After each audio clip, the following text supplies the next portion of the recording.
Hello and welcome back to Daily News Analysis by Abhit. Today is 18th of April 2023. This is the list that we'll be covering today. Let's begin with the first. The first is the important day. Today is World Heritage Day, which is also known as the International Day for Monuments and Sites. Now, this is observed every year on April 18th to raise awareness about the importance of protecting cultural heritage and to celebrate the diversity of world's heritage. Now, the idea of this day was proposed by the International Council on Monuments and Sites, ICOMOS, in 1982, and it was later approved by UN General Assembly in 1983. So since that day, in 1983, April 18th was chosen to commemorate the day when the Convention concerning the protection of world cultural and natural heritage was adopted by UNESCO in 1982. Now the theme for 2023 is Heritage Changes. This is a reminder that cultural heritage is not just a thing of the past, but something that is still relevant today and will continue to shape the future. So you can see some pictures of the World Heritage Sites. You can see Taj Mahal here, right? Okay. Moving on from PIB, we have this from the Ministry of Science and Technology. So this YUVA portal has been launched that will help in connecting and identifying potential young startups. Okay. Now this was launched during the 1 week 1 lab program, which happened in New Delhi, right? So this YUVA portal will help in building potential young startups in the country. Okay. So this also highlights India's global excellence in technology, innovation and startups, right? And 37 CSIR, that is Council of Scientific and Industrial Research Labs across the country, is dedicated to a different exclusive area of work on this 1 week 1 lab campaign. So it was launched in this program, right?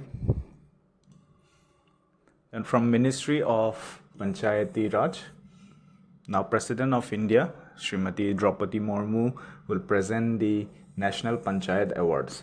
Okay, and she has inaugurated the National Conference on Incentivization of Panchayats. Right? So this is for the holistic development of the society plus the participation of women, right, in the development of panchayats. Okay. Now we have to look the two things here. One is this Panchayat Awards and the National Conference on this incentivization of panchayats, right? So urging holistic development of panchayats, there is a need for saturation of schemes in the panchayats on the basis of 9 themes laid under the UN SDGs, right? So this government believes that the focal point of development is in the panchayat, right? Then Ministry of External Affairs from PIB has announced the 100th G20 meeting during India's G20 presidency.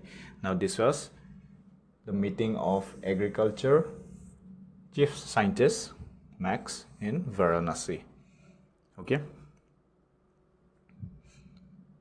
Then you can see here some more events are going on in the country, right? So we have completed the 100th G20 meeting under our presidency. So what are the G20 countries? You can read the list here. The Ministry of Culture, Prime Minister is to inaugurate the first global Buddhist Summit on 20th April, right? Now this first global Buddhist summit will happen in New Delhi. The Ministry of Culture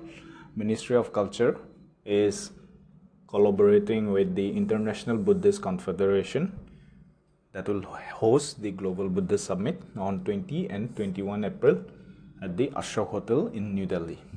Now this will be the first International Global Buddhist Summit which will be organized in India. Okay. Then there are 171 delegates from foreign countries and 150 delegates from Indian Buddhist organizations will participate in this conference. Then there are discussions in these themes, these 4 themes you can see. That is Buddha, Dhamma and Peace. Buddha Dhamma, that is environmental crisis, health and sustainability.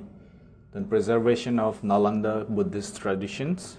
Then Buddha Dhamma pilgrimage, living heritage and Buddha relics, a resilient foundation to India's centuries-old cultural links to countries in South, Southeast and East Asia.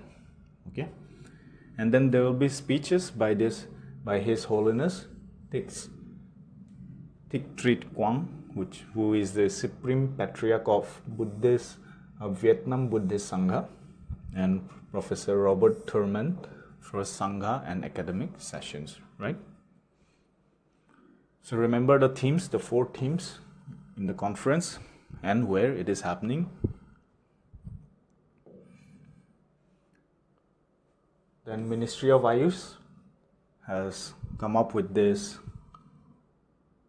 Srijana, which is a national conference on female infertility. Okay. Now this is being organized by All India Institute of Ayurveda, that is AIIA, under the Ministry of Ayush in New Delhi. Okay. Now what is the concern? Concern is this, that female infertility affects millions of people, okay, and it has an impact on the families and communities. Now according to WHO, World Health Organization reports, in 37% of the infertile couple, female infertility was the main cause. In India, the cases of female infertility are rising and affect 15% of couple. So to overcome this issue, All India Institute of Ayurveda is organizing an exchange of clinical research and knowledge through a national conference, and this national conference is called the Srijana.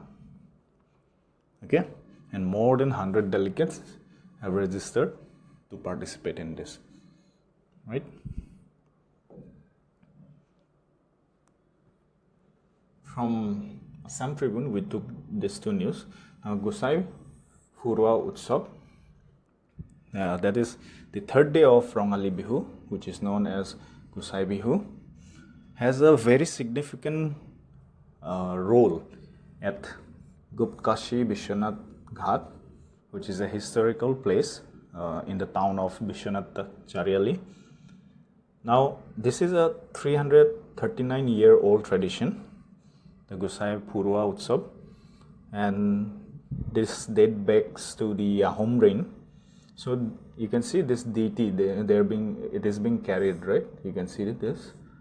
So this is carried from one place to another. In this case, from the Shiva temple at Guptakashi Vishwanath Ghat to Pani Bharal village, which is located on the northern side, right? And then the deity was brought back to Vishwanath temple in a royal palanquin or Kuradola. Okay. So this has been going since 339 years. So it is a historical incident or event. Okay. Now again on the other side, we have the demand for handloom items has been increasing, as stated by the Handloom and Textile Minister UG Brahma. he has mentioned that including gamusa and other traditional handloom items have been increasing, and under the Swanirvar Nari scheme, the government has brought around 2 lakh pieces of handloom products, including more than 1.5 lakh gamusas. Okay. Now this scheme, the Swanirvar Nari scheme, stated that it is to mitigate the problem of the middleman, right? So the price of the weavers did not get the due price of their products, and the middlemen used to eat most of the profit. That is why the government of Assam has chalked out the scheme to make weavers economically strong, and an amount of rupees 100 crore has been sanctioned for the implementation of the scheme. Okay. All right. With this, we come to today's news analysis. We hope you're enjoying our daily news analysis. If you like to interact with us in a personal one-to-one interaction, then you can definitely join our study circle, whose link is given in the description box below. Plus, we are also on Telegram. You'll find all the PDFs and all the important events that or any updates regarding any competitive exam we post on our Telegram channel. The link is also in the description box. So thank you for joining this session. We'll see you soon.